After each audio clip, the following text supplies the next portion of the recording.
안녕하세요. 올해 38살의 미혼인 여자입니다. 저는 교육자이신 아버지, 그리고 새어머니와 함께 살고 있었어요. 부모님 두 분 다 초등학교 교사이시고, 할머니, 할아버지께서는 중고등학교 교장이셨습니다. 그래서 저도 교사를 꿈꿨었어요. 그게 당연하다고 생각했죠. 아주 어릴 때 할머니, 할아버지가 저에게 항상 커서 다른 거 하지 말고 무조건 교사가 되어야 한다. 그게 효도하는 거야. 라고 하셨어요. 그래서 저는 다른 꿈을 가져본 적 없이 교사의 꿈을 가지고 컸습니다. 지금은 유치원 교사를 하고 있어요. 제가 교사가 되었다는 소식을 듣고는 가장 먼저 좋아하신 건 아버지나 새어머니가 아니었고 다름 아닌 할머니, 할아버지셨습니다. 두 분은 저를 안고 볼을 비비면서 얘가 어릴 때부터 조용하고 소심해서 누굴 닮아 저러나 했는데 지금 보니 아범 닮아 야무지고 똑똑하네. 신중한 게 딱 아범 어릴 때 닮았네. 하셨죠. 그게 처음 듣는 칭찬이었어요. 어릴 때부터 할머니, 할아버지는 절 별로 좋아하지 않으셨거든요. 그 당시에는 왜 그러시는지 모르겠지만 어린 제가 느낄 수 있을 정도였죠. 그래서 어릴 때는 저도 할아버지, 할머니를 좋아하지 않았어요. 처음엔 제가 다가가 손도 잡아보고 했지만 할머니, 할아버지는 제 손이 닿기만 하면 그 순간 정말 경멸의 눈빛으로 저를 보셨죠. 그렇게 할머니, 할아버지께 가는 날이면 아버지에게 가기 싫다고 해봤지만 그럴수록 아버지는 절 다그치시며 나는 너를 그렇게 버릇없이 키우지 않았다 하시며 훈육하셨습니다. 아버지는 어릴 때부터 예의를 중요하시는 분이라 예의 없게 구는 것을 세상에서 가장 싫어하셨어요. 그래서 저는 어릴 때부터 엄하게 자랐죠. 어디 가서 밉보일 짓은 해선 안 되고 항상 말과 행동을 조심해야 했습니다. 혹시라도 말실수를 하는 날이면 할아버지, 할머니께서 집에 찾아와 아버지에게 그러게 저런 거 키우지 말자고 그렇게 말했는데 이제 동네 창피해서 얼굴을 들고 다니지 못하겠다 라며 언성을 높이셨죠. 그러면 아버지는 아무 말 안 하고 듣고 있다가 할아버지, 할머니가 집으로 가고 난 후에 방에 들어오셔서 제 종아리를 때리셨습니다. 내가 밖에 나가서는 입 다물고 있으라고 했어, 안 했어? 하시면서요. 당시에 제가 할 수 있었던 건 그저 무릎을 꿇고 빌면서 아버지께 잘못했다고 다신 안 그러겠다고 하는 게 전부였습니다. 생각해보면 그렇게 큰 잘못도 아니었는데 말이죠. 그저 동네 어르신 한 분이 제게 다가와 예쁘게 생겼네 하며 토닥이셨을 때 그게 싫어서 하지 마세요 했을 뿐이었거든요.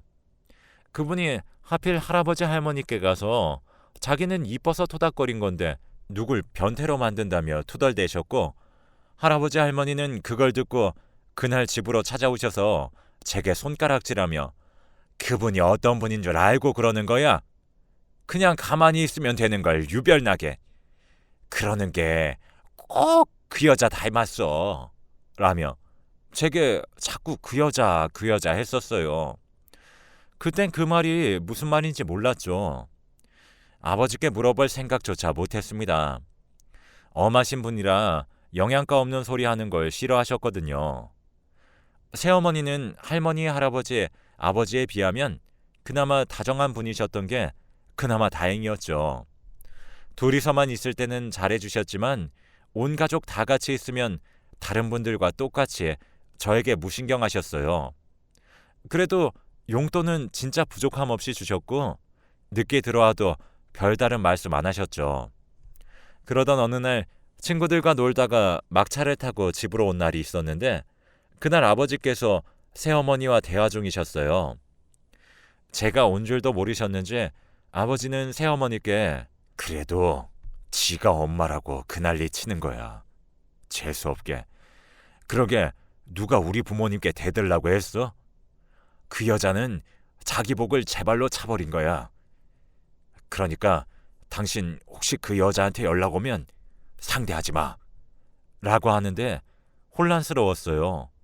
왜냐하면 새어머니가 무뚝뚝하시긴 하셔도 여태 친어머니처럼 살뜰히 챙겨주셨기 때문에 흔히 말하는 엄마의 사랑이 부족하다 이런 게 전혀 없었기 때문입니다. 그래서 저는 여태 저에게 친어머니가 계신 줄 몰랐었던 거죠.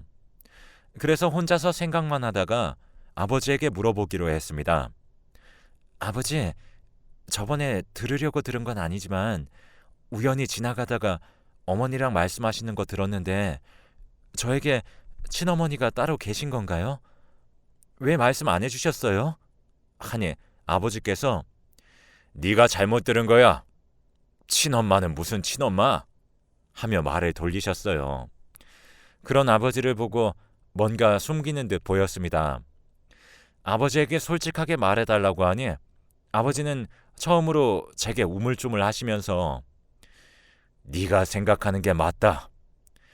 지금 엄마는 새엄마야. 네 친엄마는 너 낳고 딴 남자랑 바람이 나서 널 내팽개치고 그 남자랑 도망을 갔어. 그래서 나는 피덩이인 널 버린 그 여자와 연락을 끊고 이혼했다. 그러고 지금의 네 엄마와 재혼을 해서 널 키웠지. 네 엄마는 정말 착한 사람이야. 피 한 방울도 안 섞인 널 버리지 않고 거뒀으니. 그러니 친엄마는 찾을 생각은 절대 하지 말아라. 그 여자는 널 버린 여자야. 하셨죠. 그날 처음 출생의 비밀을 알았어요. 그날 이후 아버지께서는 틈만 나면 제게 들리도록 친어머니에 대해서 나쁘게 말씀하셨습니다. 그래서 전 친어머니가 정말로 나쁜 사람이라 생각했죠. 아무리 다른 남자와 사랑에 빠졌다고 해도 자기 자식을 버리고 그렇게 매정하게 떠나버리나? 나는 절대로 그러지 말아야지. 아니, 그냥 애초에 결혼을 하지 말아야지. 그러면 누구도 상처받지 않아. 그렇게 다짐했죠. 그렇게 저는 다시 바쁘게 일상생활을 하기 시작했어요. 학교에서 실습을 나가기 시작해 정말 눈코 뜰 새 없이 바빴죠. 일하면서 점점 아이들이 눈에 들어오기 시작했고 또 그런 아이들이 너무나 사랑스러워 보이기 시작했어요. 그렇게 꿈을 키웠고 결국 저는 원하던 일을 할 수 있었습니다. 일을 하고 있던 어느 날 누군가 절 찾아왔어요.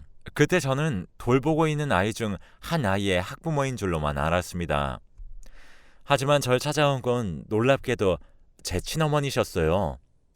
다시 생각해도 신기했던 게 정말 누가 말해주지 않았는데도 첫눈에 딱 알아봤습니다. 아, 이분이 날 낳아주신 사람이구나 하고요. 그렇게 한참을 바라보고 있다가 저는 당황하지 않고 모른 척 물었습니다. 무슨 일로 오셨나요? 그러자 그분은 저를 보고 떨리는 목소리로 시아야 하며 부르며 다가오셨어요. 그 순간 저는 뒷걸음질을 치며 당황했습니다. 왜냐하면 제 이름은 시아가 아니거든요. 저는 그래서 죄송한데 잘못 찾아오신 것 같아요. 저는 시아가 아니에요. 하니까 친어머니는 당황하시며 그럴 리 없다며 제게 다가와서는 네가 시아가 아니면 누구라는 거니? 시아야, 엄마야. 엄마 모르겠어? 아니면 너무 오래돼서 잊은 거야? 엄마가 미안해. 엄마가 빨리 오려고 했는데 이렇게 늦을 줄은 몰랐어. 너무 늦게 와서 미안해, 우리 아가. 하며 눈물을 뚝뚝 흘리시더군요. 그 모습에 유치원 선생님들이 하나둘씩 나와 수군거리기 시작했고 저는 그걸 보며 일단 자리를 옮겨야 할 것 같아서 근처 카페로 가자고 하고는 거기로 모시고 갔습니다. 거기서 저는 자리에 앉기도 전에 일단 죄송한데 저는 시아가 아니에요. 뭔가 착각하신 것 같은데 제 이름은 시현입니다. 하니 친어머니는 보여줄 게 있다며 가방을 다급히 뒤지셨고 그리고는 제게 사진 한 장을 내미셨어요. 그 사진에는 갓난아이를 안고 있는 한 여인과 그 옆에 환하게 웃고 계시는 아버지가 계셨습니다. 아버지의 얼굴을 보고는 정말 진짜 이분이 친어머니였구나 했죠. 그리고 어머니께 왜 찾아오셨어요? 아버지께 들었어요. 저 어릴 때 버리고 가셨다고요. 근데 지금 와서 뭘 하시려고 나타나신 거죠? 이제라도 엄마 노릇하고 싶어서 오신 건가요? 라며 쏘아붙였습니다. 그랬더니 어머니는 울면서 제게 내가 널 버렸다니? 그게 무슨 소리야? 난 단 한순간도 널 버린 적이 없어. 네 아빠가 그렇게 말했니? 내가 어린 널 버렸다고? 하며 울부짖더라고요. 그래서 저는 네, 아버지가 전부 다 말씀해 주셨어요. 어머니가 저를 낳자마자 다른 남자랑 바람이 나서 절 버리고 그 남자와 떠나셨다고. 그러니 찾지 말라고 하셨어요. 제 말을 듣고 어머니는 눈물을 흘리시면서도 화를 꾹꾹 참으시는 듯 했습니다. 그러고는 제게 말씀하셨죠. 바람은 내가 아니라 네 아빠가 폈어. 내가 다 알아버리니 시댁에서는 손을 써서 널 가로챘고 네 아빠와 이혼하라며 날 협박했어. 자기 아들과 이혼하지 않으면 널 영영 볼 수 없을 것이라며 널 데리고 협박하는데 나는 다른 모든 것은 다 포기할 수 있어도 너만큼은 포기할 수 없었단다. 그래서 이혼 서류에 도장을 찍었지. 하지만 그 후에 너희 아빠는 이런저런 이유로 널 데려오지 않았고 얼마 뒤에 너랑 네 아빠가 미국으로 떠났다는 소식을 들었어. 그 큰 나라로 간 너를 내가 찾을 방법이 없더라. 나는 그렇게 너를 낳음과 동시에 널 잃었다. 그래도 나는 널 포기하지 않았어. 수소문 끝에 네가 있다는 곳을 찾았지만 시부모님이 널 만나지 못하게 했지. 널 만나면 본인 아들의 잘못이 세상에 알려질까 봐 무서웠던 거야. 그래서 날 찾아와 다시는 널 못 보게 만들었지. 그렇게 내가 아무리 발버둥을 쳐도 못 찾던 널 우연히 며칠 전 여길 지나가다가 본 거야. 처음엔 긴가민가 했어. 근데 아무리 봐도 내 딸이 맞는 것 같아서 그래서 이렇게 찾아왔다. 미안하다. 그 말에 저는 충격을 받았고 아무런 말도 할 수 없었습니다. 그 말을 들으니 그동안 할머니 할아버지가 절 왜 그렇게 미워했는지 그제야 이해가 되었죠. 저는 어머니에게 알겠어요. 하지만 이제 와서 뭘 어쩌고 싶어서 그러신지 모르겠습니다. 그만 일어나 보겠습니다. 하고 자리를 박차고 일어났습니다. 어머니는 제 손을 잡으면서 배 안 고프냐고 밥이라도 먹고 헤어지자고 애원했어요. 하지만 저는 머리가 너무 아파서 조금 더 있고 싶지 않았습니다. 그래서 저는 죄송하다 사과를 하고 뛰어나갔죠. 그날 그렇게 미친 듯이 달려 집으로 갔습니다.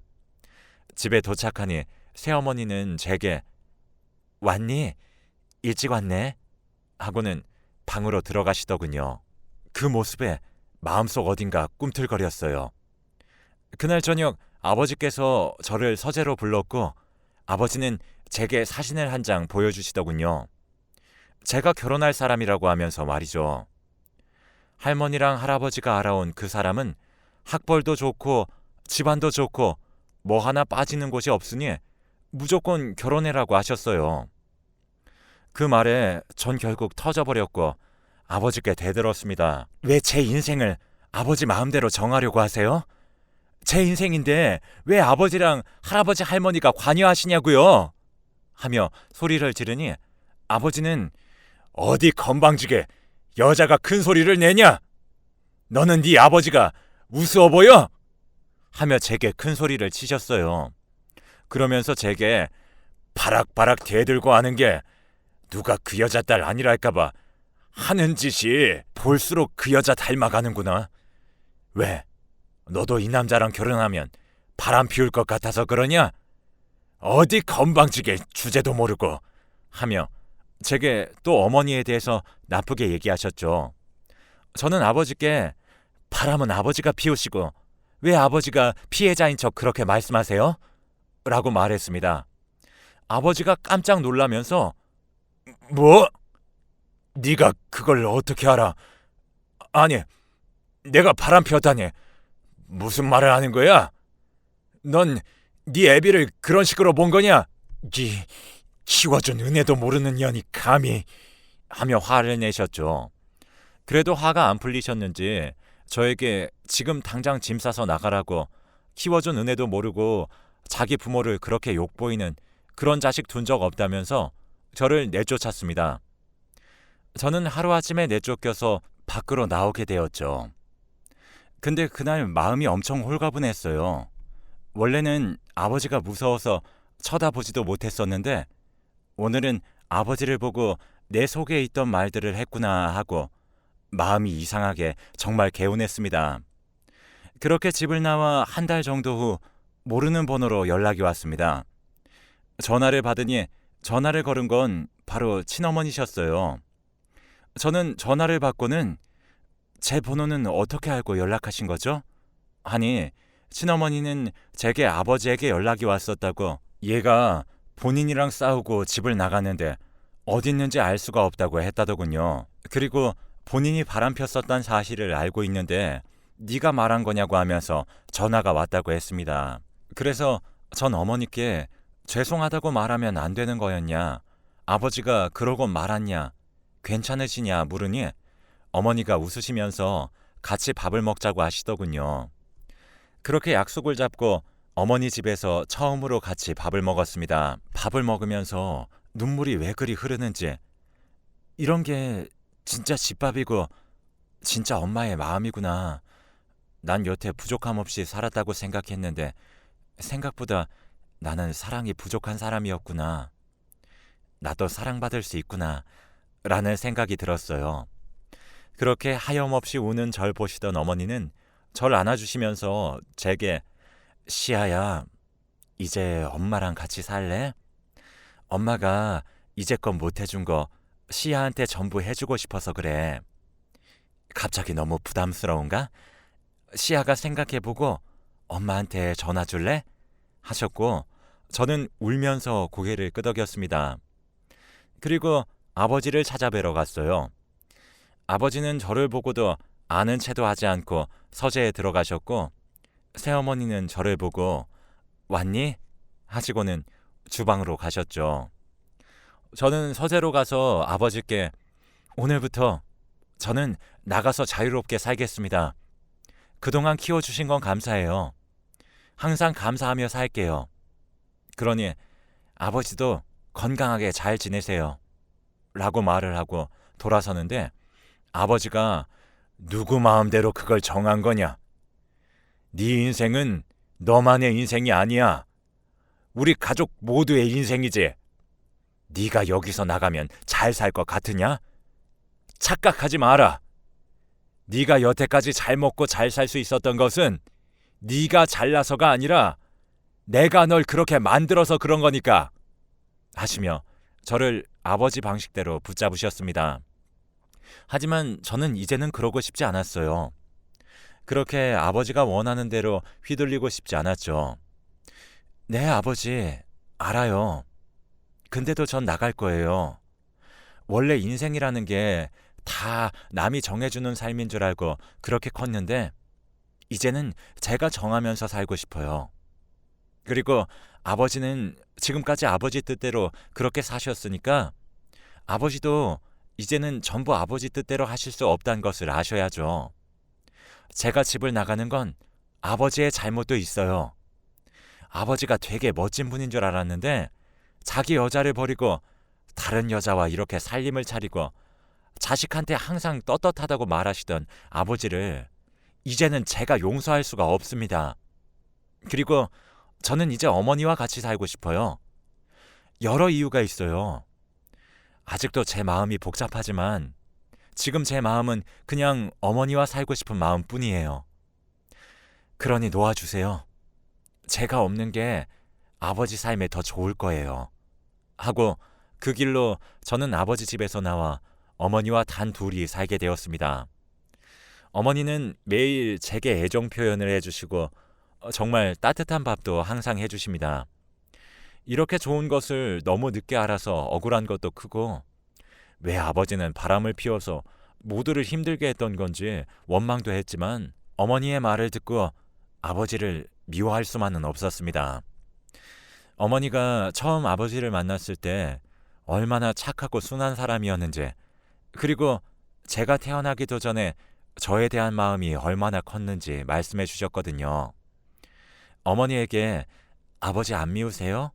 라고 물으니 엄마는 제게 밉지, 미운데 그래도 네가 여기 오는 걸 허락해 줬잖아. 너희 할머니 할아버지 알면 진짜 난리칠 양반들인데 아직까지 잠잠한 걸 보면 아빠가 막아주고 있는 거야. 라고 했죠. 그 말을 듣고 저는 아버지가요? 아버지를 잘 모르시나 본데 그럴 일 없어요, 진짜. 라고 했더니 웃으면서 제게 아니야. 너희 할머니 할아버지가 어떤 분들인데 네가 집 나온 거 알고 네가 나랑 산다는 거 알면 너 데리고 가려고 무슨 짓을 할지도 모르는 양반들인데 잠잠한 거 보면 네 아빠가 마지막엔 제대로 된 아빠 역할을 하려는 거야. 그러니까 너무 미워하지 마. 하시고는 어머니는 같이 쇼핑을 가자고 하셨어요. 그렇게 저는 매일 평범한 일상을 살았습니다. 아버지 생각은 하나도 나지 않을 만큼 매일 행복하게 지내다 어느 날 일을 끝내고 집으로 돌아가던 길에 문득 아버지 생각이 나더라고요. 그래서 아버지가 좋아하시던 양갱을 사서 아버지가 계신 집으로 갔습니다. 집에 도착하니 아버지는 할아버지 할머니께 큰 소리를 치시고 계시더군요. 살면서 처음 봤죠. 아버지는 항상 할아버지 할머니 말씀에 토 한 번 달지 않고 사셨거든요. 처음 보는 아버지 모습에 정말 많이 놀랐습니다. 그래서 그 자리에서 우두커니 서서 지켜보기만 했어요. 자세히 들리진 않았지만 엄마의 말대로 아버지는 저랑 엄마를 아버지의 방식대로 지켜주고 계셨습니다. 할아버지 할머니는 걔한테 드린 돈이 얼만데 지금 걔를 그 여자한테 뺏겨? 어딨냐니까? 넌 네 딸이니까 어디 있는지 알고 있을 거 아니야. 네가 말만 하면 네 눈앞에 데려와 주겠다는데 왜 이렇게 고집을 부리는 거니? 엄마 아빠가 해결해 준다니까 하셨어요. 아버지는 뭘 해결해 주실 건데요? 예? 애는 좀 놔두세요. 걔는 최소한 나처럼은 살지 말아야지. 나는 원래 그런 놈이니까 괜찮은데 애는 자유롭게 살게 그냥 가만히 좀 두시라고요. 만약 애 엄마 찾아가서 다시 애를 데리고 오는 날엔 저도 가만히 보고만 있지 않을 겁니다. 아셨어요? 라며 소리치셨어요. 처음 보는 아버지의 단호한 모습에 저는 정말 놀랐습니다. 그리고 너무 마음이 아팠죠. 그 집에 살 때는 아무도 날 사랑하지 않고 나에게 딱 적당한 사랑만 주는구나 했는데 이제 보니 저는 여기저기서 사랑을 부족함 없이 받으며 살았구나. 아버지는 아버지 나름대로 사랑을 주셨었던 거구나. 그걸 너무 늦게 알았구나 했어요. 할아버지 할머니가 한바탕 소동을 벌이고 가신 후 집에 들어가 아버지께 사온 양갱을 드리고 인사를 드렸어요. 집을 나서려고 했더니 아버지가 밥 안 먹었으면 밥 먹고 가라 하시는데 그 말이 그날 얼마나 가슴 아프게 들렸는지 몰라요. 그래서 저는 고개를 끄덕이고는 아버지와 식탁에서 단둘이 마주 앉아서 밥을 먹었습니다. 생각해보니 이렇게 둘이서만 밥을 먹어본 적이 없어요. 항상 새어머니와 같이 먹거나 두 분이 먼저 드시고 나셨는데 이렇게 둘이서 먹으니 기분이 묘하더라고요. 그렇게 어색한 식사 중 아버지께서 제게 밖에 나가서 사는데 불편한 건 없냐? 돈은 안 필요하고 하시는데 제가 나간 후로 걱정을 많이 하셨다는 느낌이 들더라고요. 그래서 아버지께 네, 괜찮아요. 엄마가 따뜻한 밥도 항상 해주시고 불편한 것도 없이 잘 지내고 있어요. 하니 아버지는 그렇냐고 하시며 묵묵히 밥을 드신 뒤 자리를 뜨셨고 서재로 들어가셨습니다. 저는 식사를 마저 끝내고는 집에 가기 위해 인사를 드리려고 아버지가 계신 서재 문을 노크했어요. 아버지는 제게 조심해서 돌아가라고 하시고는 봉투 하나를 건네더군요. 그렇게 봉투를 받아들고 엄마가 계신 집으로 왔어요. 집에 와서 봉투를 열어보았습니다. 봉투 안에는 제가 상상하지 못했던 것이 들어있었어요. 바로 짤막한 편지 한 통이 있었거든요. 편지에는 지난날의 자신의 행동에 대해서 미안했고, 제가 그렇게 집을 나가버리니 그제서야 과거의 자신의 잘못이 너무 뼈저리게 느껴졌다는 말이 적혀 있었습니다. 너무 늦게 깨달아서 저와 엄마에게 씻을 수 없는 죄를 지었다며 미안하다고 하셨죠. 편지의 마지막엔 이런 아빠를 절대 용서하지 말라고, 이제 그곳에서 그간 받지 못했던 사랑 많이 받고 다시는 찾아오지 말라는 글이 적혀 있었습니다. 저는 엄마와 같이 편지를 읽으며 정말 펑펑 울었던 것 같아요. 아버지가 과거에 잘못한 것은 맞지만 미워할 수만은 없었어요. 그 후로는 아버지와 연락이 끊겼습니다. 일방적으로 아버지가 끊으셨어요. 집도 이사를 가셨고 번호도 바꾸셨거든요. 저는 아버지께 그동안 사랑해 주셔서, 그리고 키워주셔서 감사하다고 사랑한다는 말을 한번 해보지 못했던 것이 그제서야 후회가 되었습니다. 찾을 수 없는 아버지의 행적을 쫓았어요. 직장도 잠시 쉬면서 아버지를 찾아 헤맸죠. 제 노력이 하늘이 알아준 것인지 새어머니와 연락이 닿았습니다. 내일 저녁 아버지를 만나러 갈 거예요. 오늘 밤엔 잠이 잘 오지 않을 것만 같습니다. 내일 제가 아버지를 만날 때 용기 내서 감사하고 사랑한다는 말을 해줄 수 있길 응원해 주세요. 저의 긴 글 읽어주셔서 감사합니다.